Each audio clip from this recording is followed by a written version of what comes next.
So, TJ, we have so many things to talk about.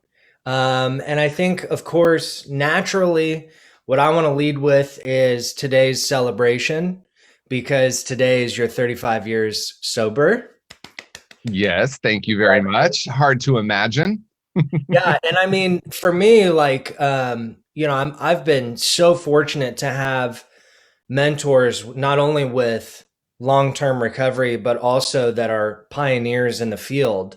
And I know that the gratitude that I have for the presence you bring to my life is pretty much unmeasurable. And the way that you carry yourself in the world, the way you be, and who you are to all of us, in, not only in recovery, but in the field, is a very, very special presence. And I know that people watching, everybody watching, will agree with me on that. And so I thought we would lead with maybe some of your big takeaways. If you've been reflecting on your journey in recovery, maybe a couple of takeaways that have been emerging for you lately. Wow. Well, thank you for that, Jeremy. And I feel the same way about you. I'm so grateful for our connection. And I have been reflecting, of course, and starting with just thinking back to being 20 years old and getting sober. And the farthest I could imagine was being 10 years sober and being 30. And that was just mind blowing to me. My best friend Lisa and I, at the time we got sober, we were both 20. And we were just like, oh, can you imagine we're 30 and 10 years sober? And so needless to say, that milestone came and went 25 years ago. Hard to imagine. So as I've been reflecting, what I was with this morning is gratitude for all of it. I've had joy, I've had laughter, I've had connection, I've had disconnection, I've had loss, I've had sadness. I've had all of that in the last 35 years. And the truth is, all of it has been incredibly useful, some more pleasant than others. But really, it's just gratitude for all of it. Some of those dark times, even in recovery, have been the most transformational. And of course, I know we're going to talk more about conscious recovery, but really what I'm most grateful for is my listening and yielding to the inner knowing to launch conscious recovery. And that really is what I'm most grateful for today. Yeah, that's amazing, and I'm glad you brought it up because that was one of the things I wanted to talk about was, there we've had plenty of conversations where you describe conscious recovery as something that kind of was always there, that when you got still and listened, it just kind of came through. And I feel like when I speak to entrepreneurs, whether in this space or any space, it's really similar, this pattern of like, yeah, it was there, and then one day it just came through. And I've always been really fascinated by that. And I think when I think about conscious recovery, um, it's like such a big deal. It's such a big shift. It's so new and refreshing. It's sometimes difficult to imagine that just kind of coming through. And and so one of the things I wanted to ask you about today specifically was how the gift of recovery and sobriety cleared space for conscious recovery to come through. Yeah, thank you for that. And as you were talking, I was remembering the truth is I said no to that inner vision for a while, as you know, Jeremy. Like I got really this message to write conscious recovery starting as a book came through, but even going back, it's really interesting. I had one of my first professional existential crises, which there have been several, but the first one was I probably was in my late 20s. Yeah, that sounds right. Late 20s, and I was doing work that wasn't fulfilling for me. And I remember I went back to school and started with just one simple class, and that was career exploration. And in that exploration, I discovered that what I was doing was the exact opposite thing I should be doing, both from a personality standpoint and a deep reflective, this deeper vision for my life had not yet emerged. The reason I'm sharing this is at the end of that class, we wrote a life work autobiography, which I had just put into a box and just left alone. And 20 years later or 25 years later, I pulled that out and I read it. And even back then, and this is probably, this is in the mid 90s sometime, even back then it was saying what my heart's desire truly is to do work in spirituality and addiction, helping people with their addiction and bringing a new message of wholeness. I mean, all this stuff was coming through, and then it was buried in a box, literally and figuratively. I just buried that. I just went on a different career path. And so as you're saying that, I'm reflecting on, wow, it really has always been there. It's always been so important to me, but I wasn't really able to hear it until I was ready to hear it. And then, as you and I know, Jeremy, when we listen to vision and when we trust inner wisdom rather than the program or the idea or what I think I want to make happen, something profound can occur. And in this case, that was and is conscious recovery. Yeah, I love that. I love that. And another thing that's coming to mind for me that we've spoken to before is, and you mentioned it in the very beginning of our live, that 35 years of recovery, and the way that you are in the world, a lot of people could look to your social media, or when you're public speaking or facilitating trainings, and think, wow, like TJ Woodward is just sunshine, rainbows, butterflies, happy, perfect picture. And you and I have spoken a lot about the difficult times, the barriers, the obstacles that you've faced, not only as someone in recovery, but someone in our field.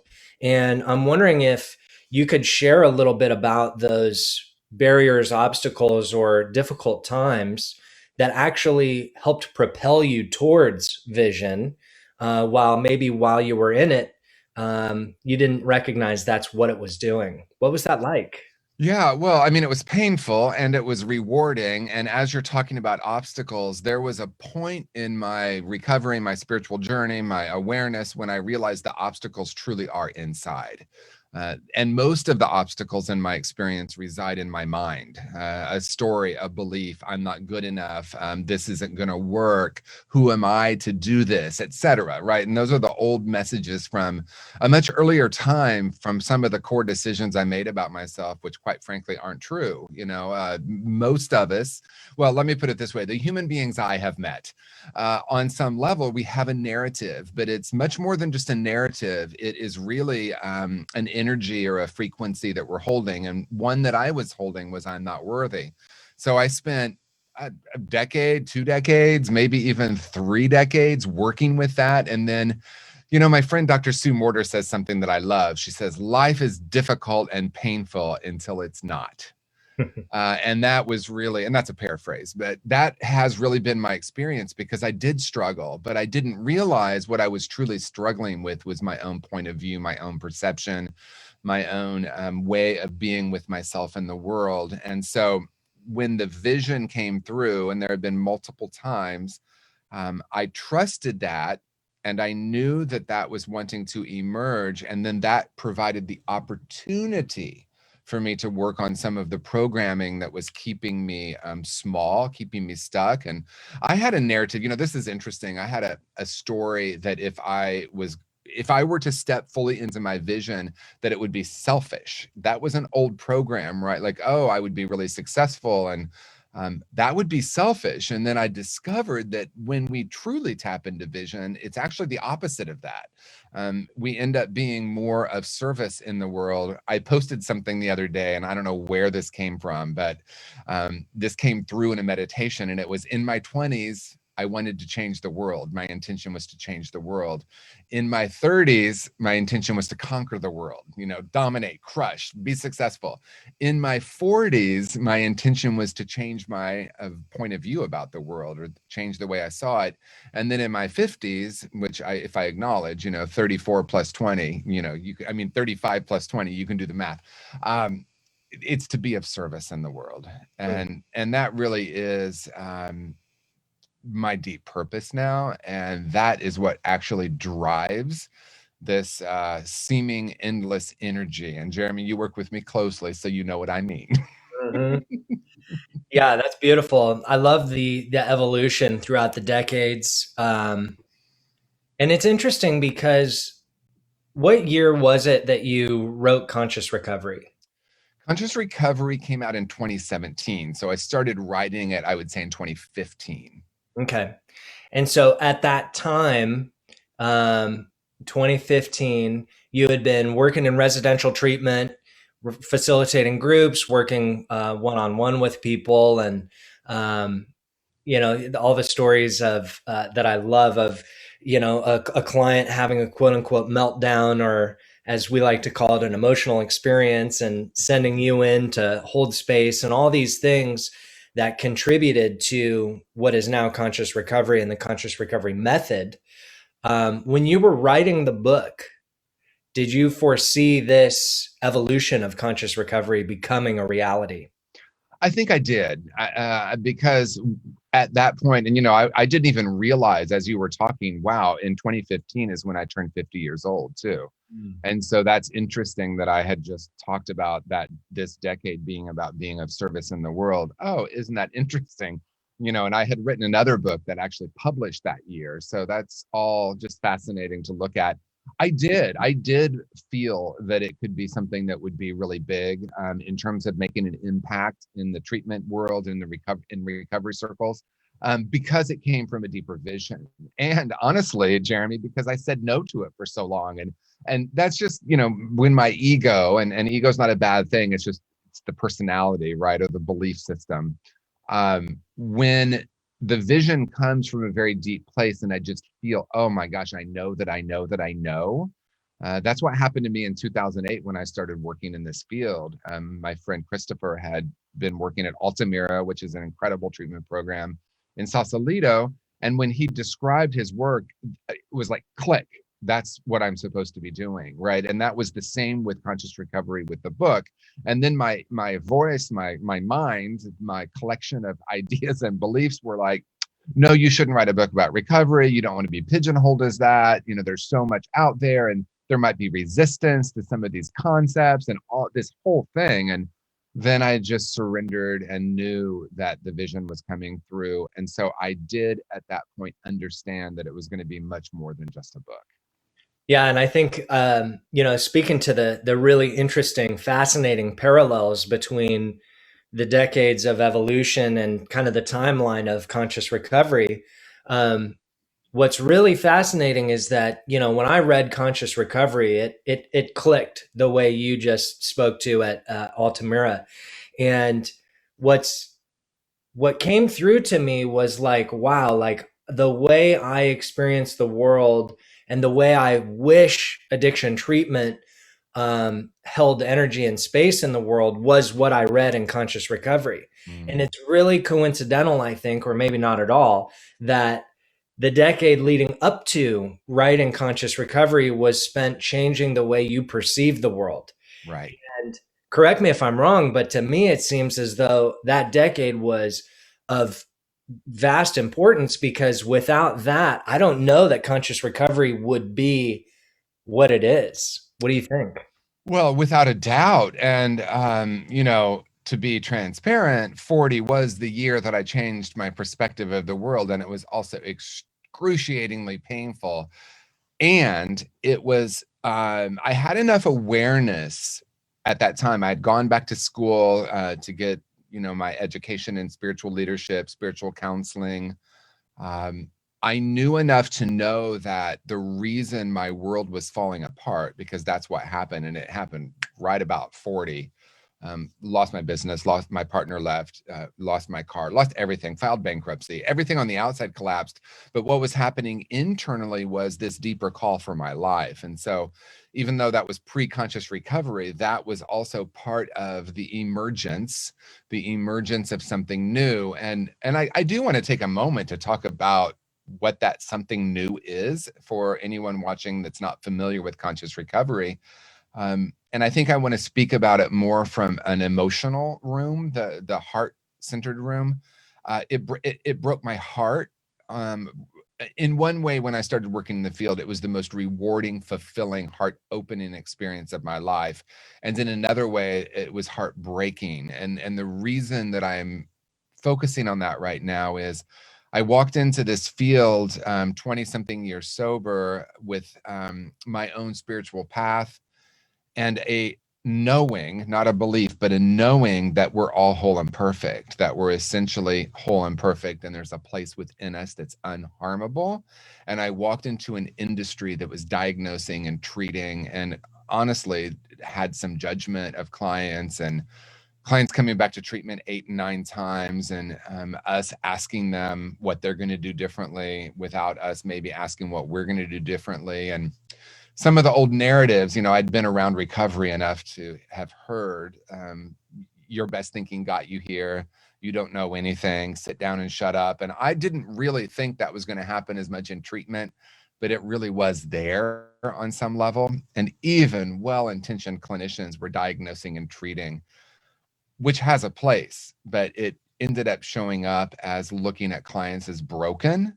And so in that exploration, I developed a series of groups that have now become Conscious Recovery, that were to focus on looking at the person with an addiction as a whole and perfect being rather than a broken being, and then to create groups that would have them experience that, not learn that.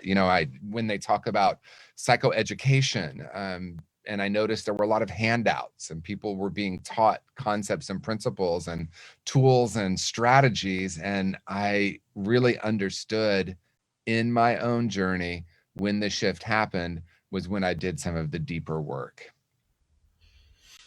Yeah, and that's really powerful, and I agree 100% that in my experience when I first read Conscious Recovery, it was a really it wasn't it wasn't something I processed really in the mind. And I think that's what I loved about it so much my first time reading it. And at the time that I read Conscious Recovery, I didn't read the way I read now.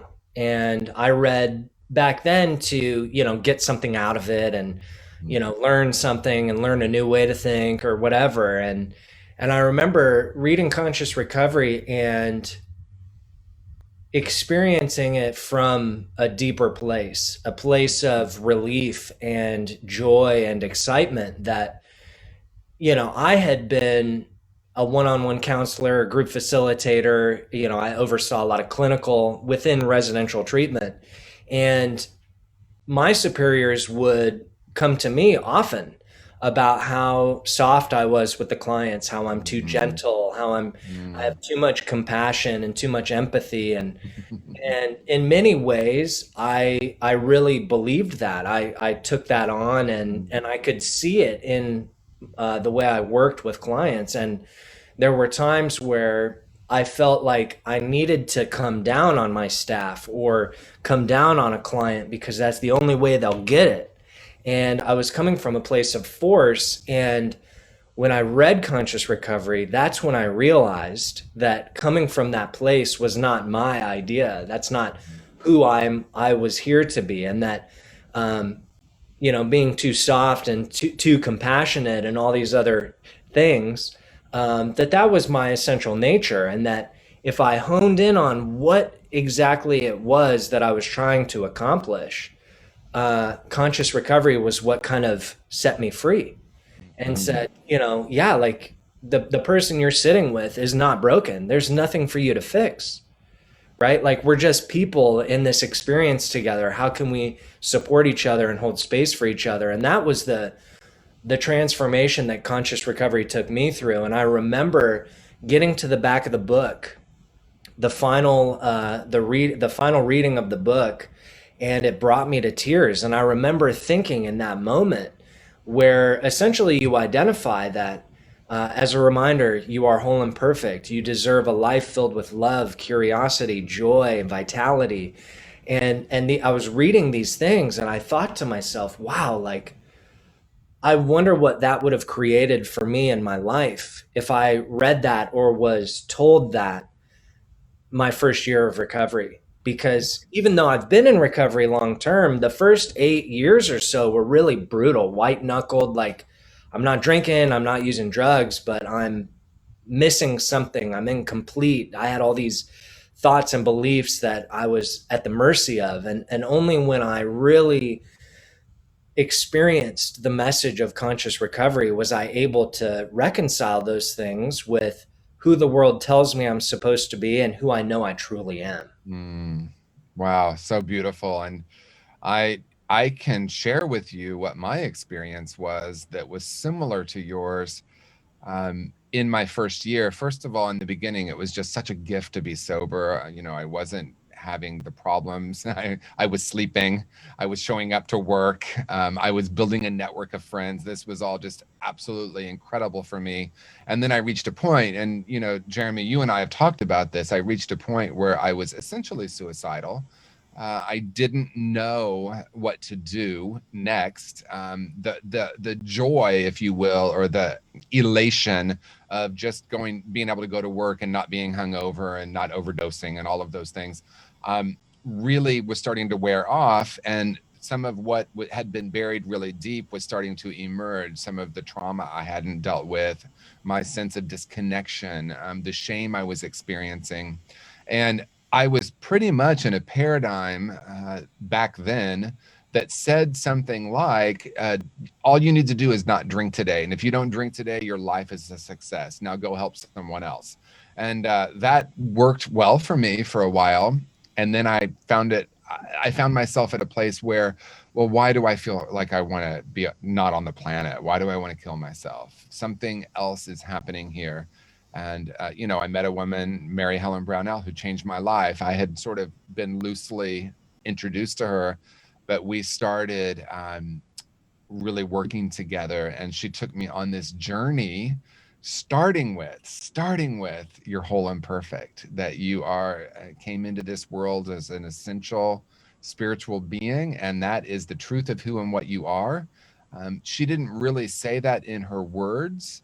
She said that more in the way she was being. I could feel and I could sense that she deeply understood her own wholeness and that she saw that in me. And I say this a lot, but in her beautiful Southern accent, she would say, "Darling, you're so precious." And I would literally feel sick to my stomach because I could not at that moment take that in. But there was something about her recognizing that and sharing with me that recovery is unlearning, not learning. It's returning to our true nature. It's dismantling all the lies we have built up about ourselves and all the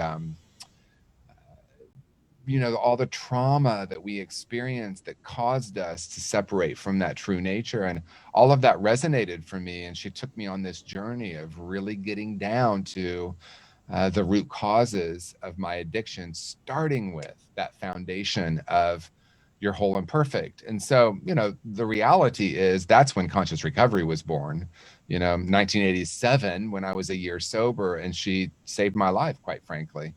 And so truly conscious recovery, I'm simply just a mouthpiece for her work. And her work came from her own experience, and then we get to share that. And that's really what this is all about, right? The big vision to have conscious recovery and treatment programs all over the world comes from a place of wanting to share this message because it literally saved my life. And not only did it save my life, and I mean that literally, I did not kill myself, obviously, but it took me on a journey of discovering that I can have a life filled with joy, presence, curiosity, openness. And because of that, because I had an experience of reconnecting with my true nature, the conditions of the world became less significant. I could go through the pain. I could go through the loss. And, I think Pema Chodron says, if you're looking for safety and security, you're on the wrong planet. Right. So, and that she means that as the outer realm, because once we really deeply connect with the truth of who we are, we can navigate, the rough waters, if you will, and the smooth waters from a very, very different point of view. Mm-hmm. Yeah, and speaking to that, I'd like to kind of look to the future a little bit. And you mentioned the highest vision, uh, for conscious recovery being in treatment programs all over the world. I'm wondering if you could expand a little bit on, the highest vision for your life, for conscious recovery, for the work, and what is the ultimate vision for your life and the work? Well, my ultimate vision, there was a point that I was confused, struggling. Why isn't the world manifesting the way that I feel like it should? Like I had this vision, and I wrote a personal mission statement, and that personal mission statement now directs my life every day. And of course, those mission statements can change. Mine hasn't, because it came through very clearly. And that really is to be a witness to and a catalyst for personal and global transformation. And what do I mean by that? Because that sounds great. I would, my vision for conscious recovery is that it is a part of shifting the paradigm of how we view and treat addiction, and that we're shifting from addiction treatment to addiction healing. And the truth is, it's not even really healing. It's really returning to our wholeness. But we'll take baby steps. We'll first say, let's start calling ourselves healing centers instead of treatment centers. So the big vision is that around the world, people understand the truth of who and what they are, that they came into this world as whole and perfect spiritual beings, and that's still who and what they are. And that recovery, regardless of its addiction, mental health, so many different things that we heal from, the true healing is returning to that knowing and dismantling all the lies we've built up about ourselves. So, in the physical world, what I'd love to see is every treatment program in the world using conscious recovery, which is our big announcement today that we're going to talk about.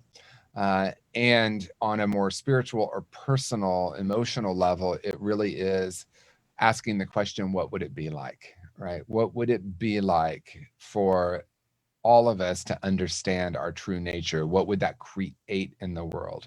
What would that create in the addiction treatment industry? What would that create on social media? What would that create in politics? What would that create in churches, synagogues, spiritual communities, right? This idea that the true message here, the deepest message of conscious recovery, is that we are whole and perfect spiritual beings, and underneath all of it, there's a place that's unharmed and unharmable, and that we can return to that knowing, and life then becomes profoundly different. Mm-hmm. What a beautiful vision. I can see it. And like you said, we have some stuff to talk to logistically, to speak to rather, about, how we can facilitate that shift in the paradigm.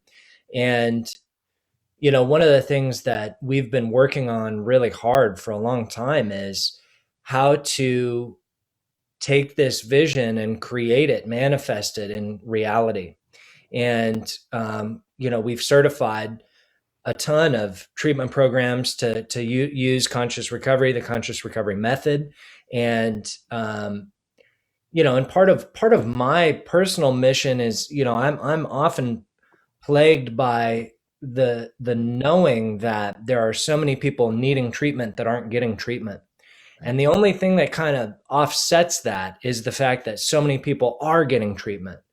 And the treatment they're getting, we've partnered with some incredible treatment programs that do beautiful work with clients.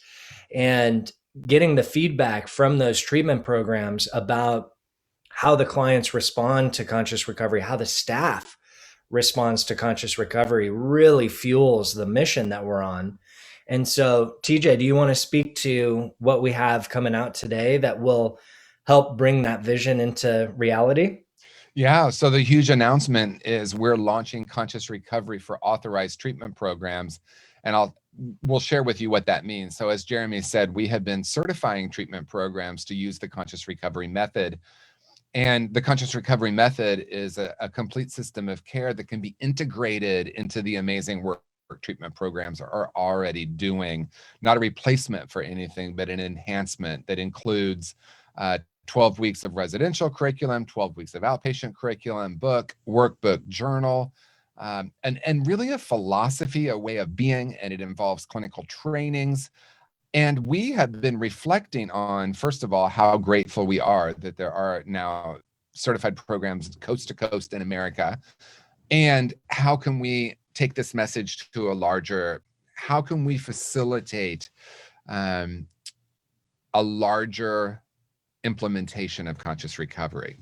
So what we are launching today is the ability for a treatment program to integrate conscious recovery at a lower cost and a lower commitment of time. And so we are still going to have conscious recovery certified programs, and those are going to be programs where Jeremy and I go out and do hands-on personal training, one-on-one with the clinicians, trainings.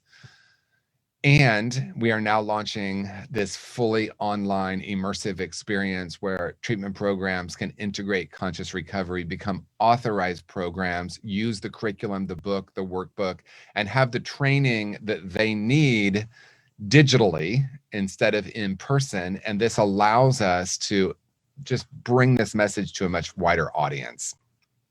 Yeah, and I think the thing that excites me the most about it is how easy we made it because, working this last year, especially with COVID and everything going on, we were able to certify a lot of programs and do in-person trainings. And of course, I love the in-person trainings. The clinicians, techs, and counselors that we work with during the trainings have an amazing experience. And it truly is a really bonding activity for teams within treatment centers to come together and participate in this really immersive experience. I hesitate to even call it a training because Yeah. that sounds like a lecture with a PowerPoint, whereas this is really an experience.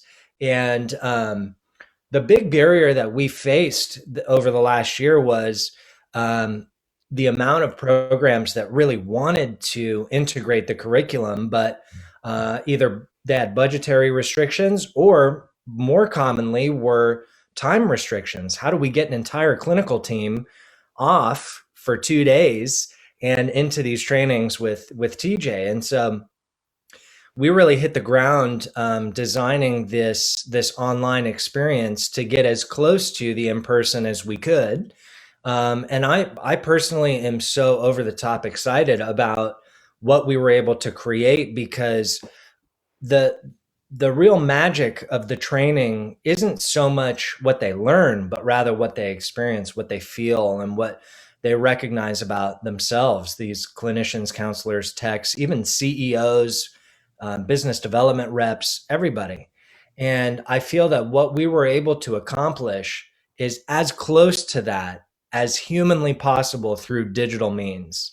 Yes. And so now what programs are able to do is, go to consciousrecovery.com and sign up to become an authorized treatment program.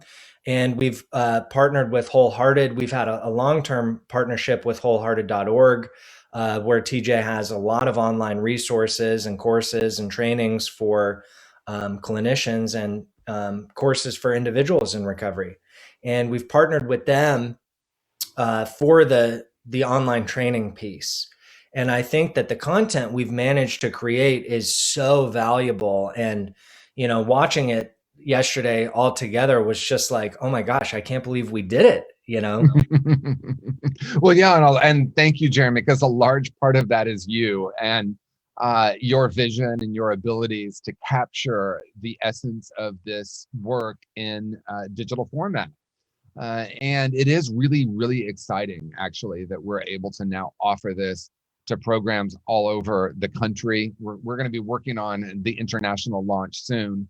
And yes, it's very, very exciting that there is this new way of being with clients. And when you were talking about the training, I think the one basic difference, because I created the questions and answers, most commonly asked questions, right? The frequently asked questions for the Wholehearted side. And one of the questions, what emerged in the question is, it's really not a mental process, it's an experience, right? So what makes the conscious recovery group different?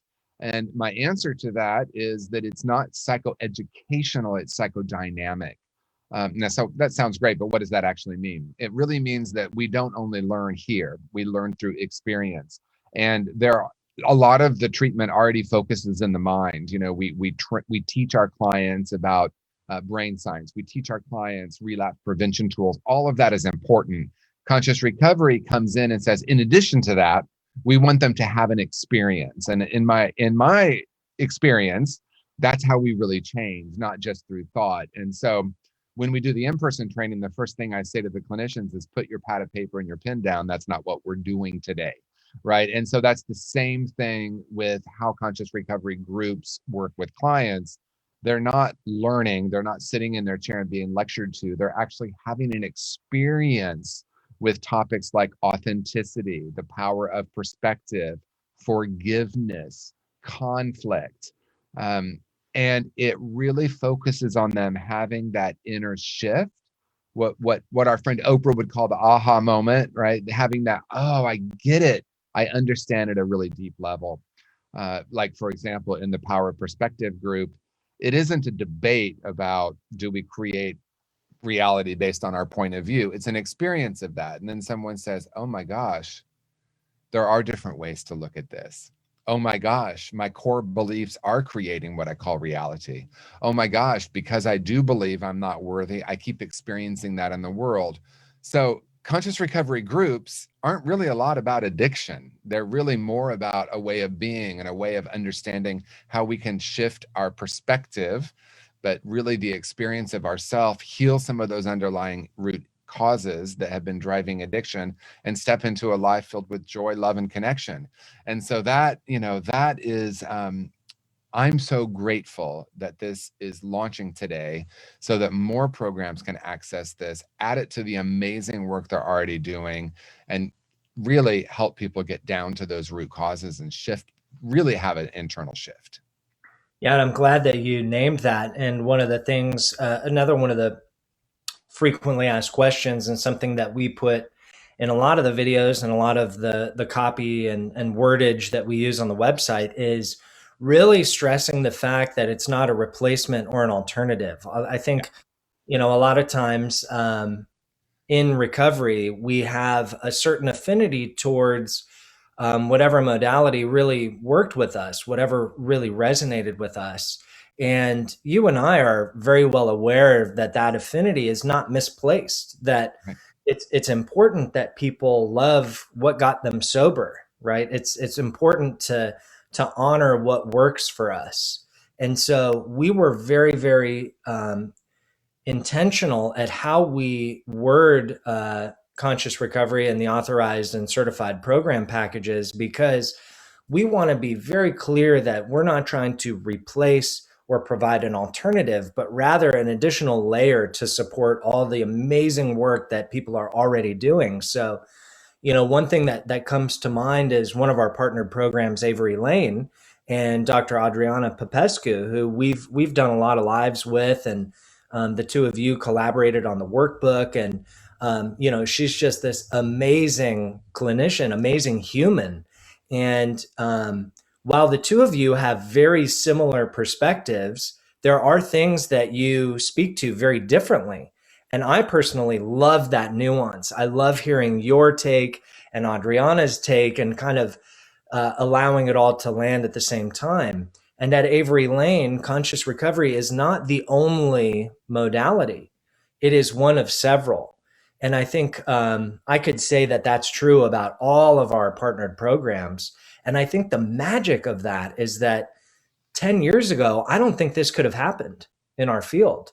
I think that we're at a place of openness and eagerness to innovate now, that treatment programs are saying, wow, like mindfulness is evidence based. Let's incorporate that along with CBT, DBT, EMDR, brain pain, all these other things, because what works for one client may work even better for another.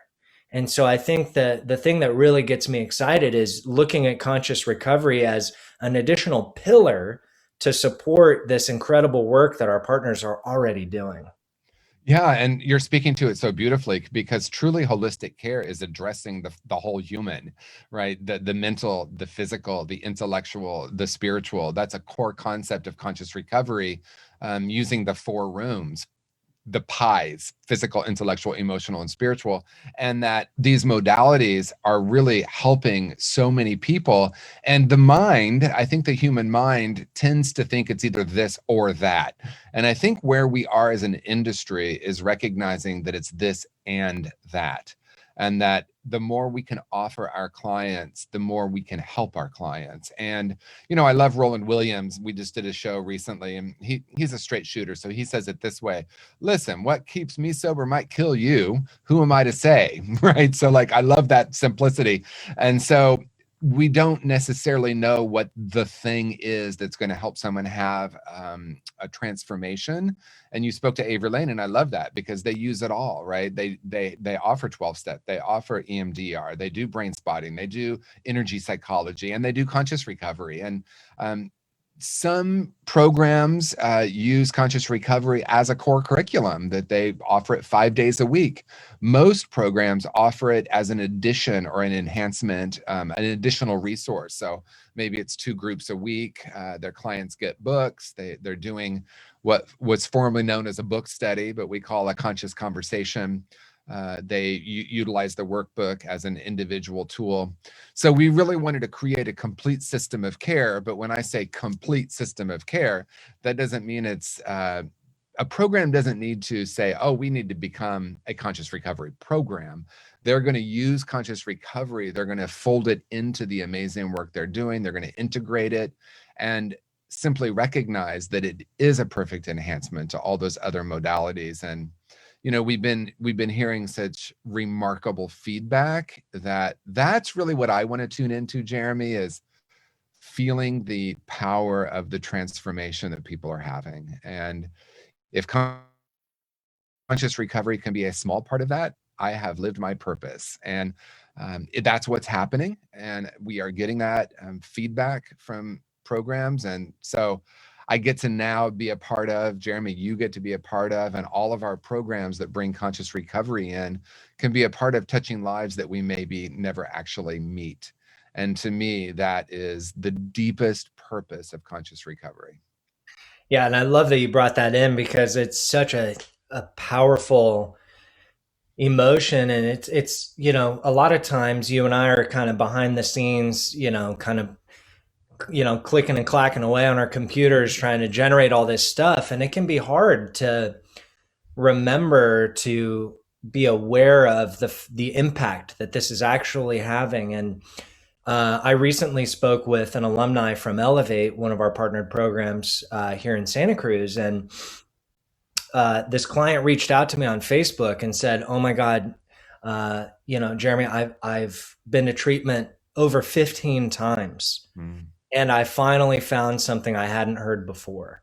Yeah. And in his experience, that, like you mentioned, that there are some clients with 5 treatment episodes, 8 treatment episodes, 10, 15, and they're kind of repeating the same or similar steps, actions, and processes, and to bring something like conscious recovery into the conversation is really transformative. And he and I were in this amazing dialogue about what it meant to him, and what it boiled down to was, every time I go to treatment, I feel more broken than I did before. So you could imagine at his 15th treatment episode what he was experiencing, what his narrative was like, and then to come across a book that opens with, "By the way, you're whole and perfect just the way you are. Let's support this great remembering, this unlayering to your essential self." I mean, coming across something like that is pretty powerful. Yeah. Wow. Yeah.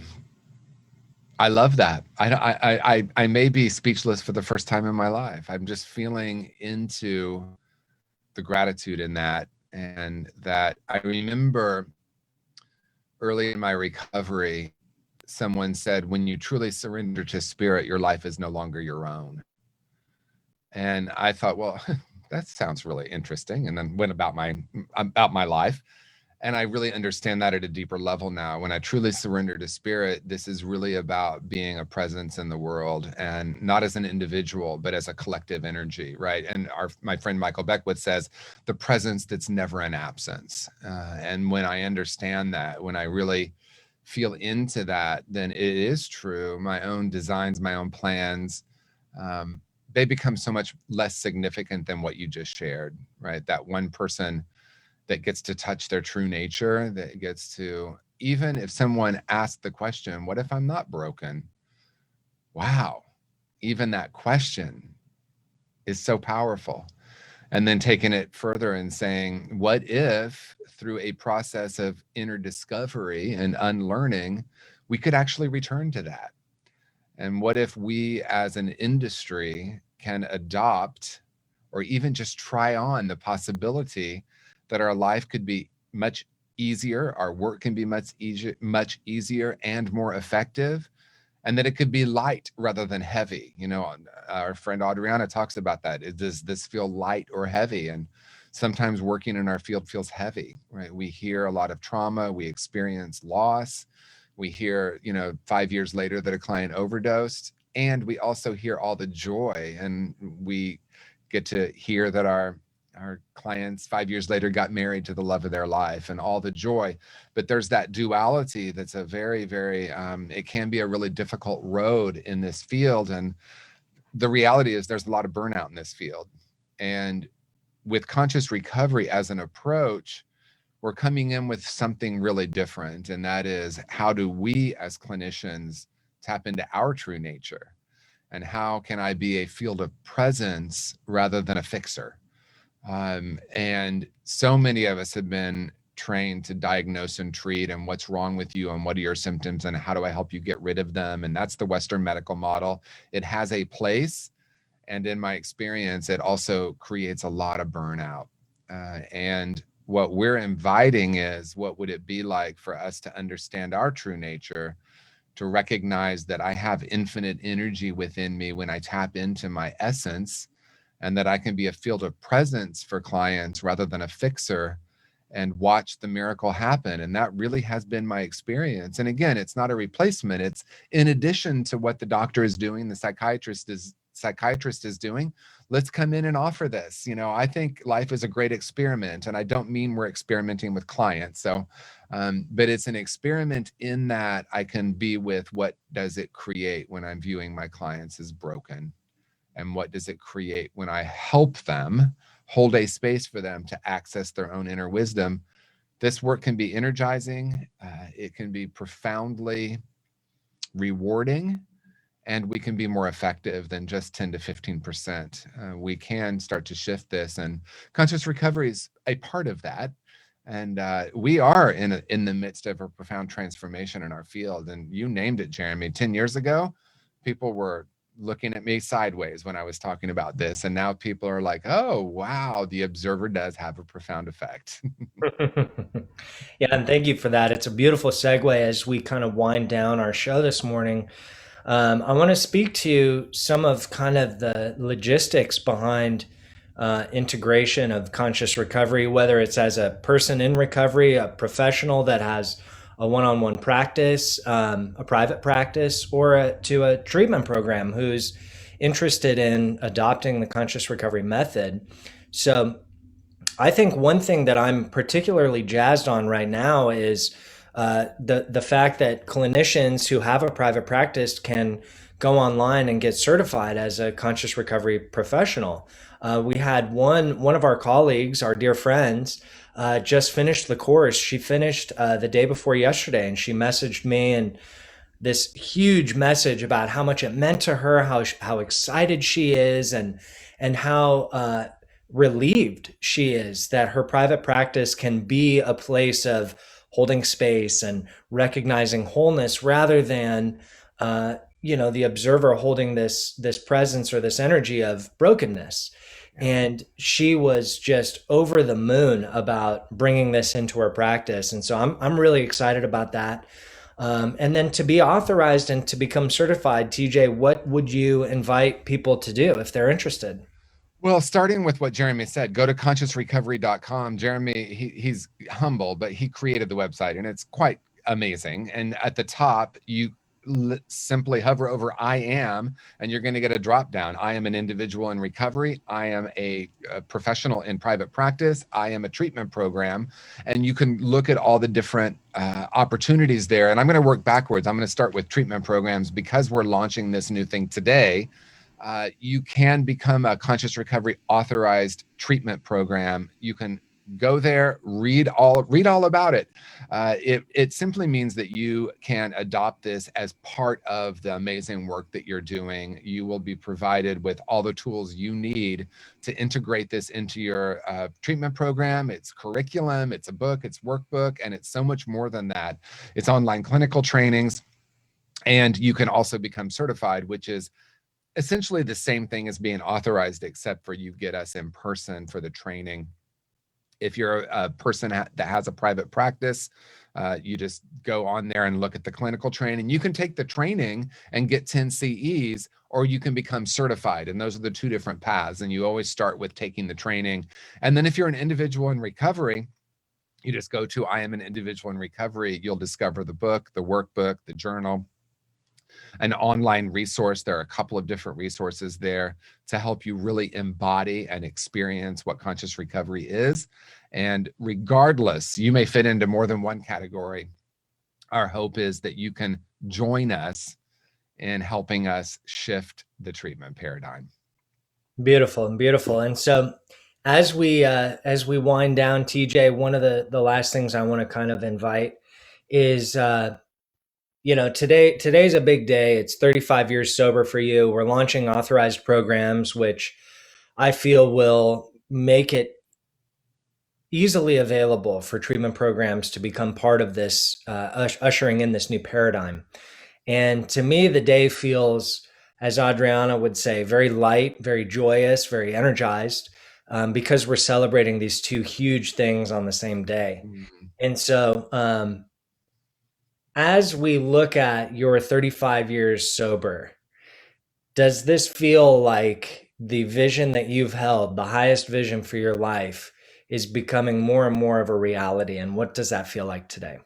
Wow, that's an incredible question. And the short answer is yes, it does feel that way. And I remember when I was new in sobriety and I would see people with long-term sobriety, which of course 10 years felt like really long, which it is. 5 days is really long when I'm new and I can't go one more day without using drugs, right? And that's the reality. Gosh, I was in therapy in my last year of using, and I would promise not to use every Wednesday, and by Friday night I was using again. So a week is a miracle. And when I was new and I would see people, well, I'm just going to speak about Mary Helen in closing, because I saw her as this incredibly enlightened being, which of course she was. She made her transition off the planet in 1998. And I saw her deeply connected with her true nature and being just this beautiful presence on the planet. And I remember thinking, gosh, I want to be like her when I grow up. And in some ways I am. And all that means for me today is I understand at a very deep level that my purpose on the planet is to share what was given to me as my own transformation. And Mary Helen and I have a very different way of delivering it. When she was near her death, she said, "You are very, very extroverted, and I trust that you're going to take this message to a much larger audience. That's your gift." Her gift was sitting with someone one-on-one for hours, just holding space and holding space. I mean, I sat with her in the fetal position crying more times than I can even imagine. And she's someone she was a counselor and met with then men coming back from the war, and just was this incredible presence of transformation. And I realized very, very deeply at that point, wow, that's my purpose. And one day I'm going to be able to step into that. And I can honestly say with gratitude that is true. That's my life today. And some days I understand that more deeply than others. And today is a day that I'm really very aware of the frequency of gratitude. Wow. Well, thank you so much, TJ, for everything you do and everything you bring to the world. And congratulations again on 35 years. And we're excited about this new product. Of course, today is a celebration of your essence and what it's done for the world, especially in recovery. And we're really excited. So if you're curious or interested, or you have questions, let us know. Otherwise, send TJ a nice text for its 35 years. And we will see you guys soon on the next show. I'm sure we'll do another one soon. And otherwise, have a wonderful Tuesday. And thank you all so much for joining us this morning.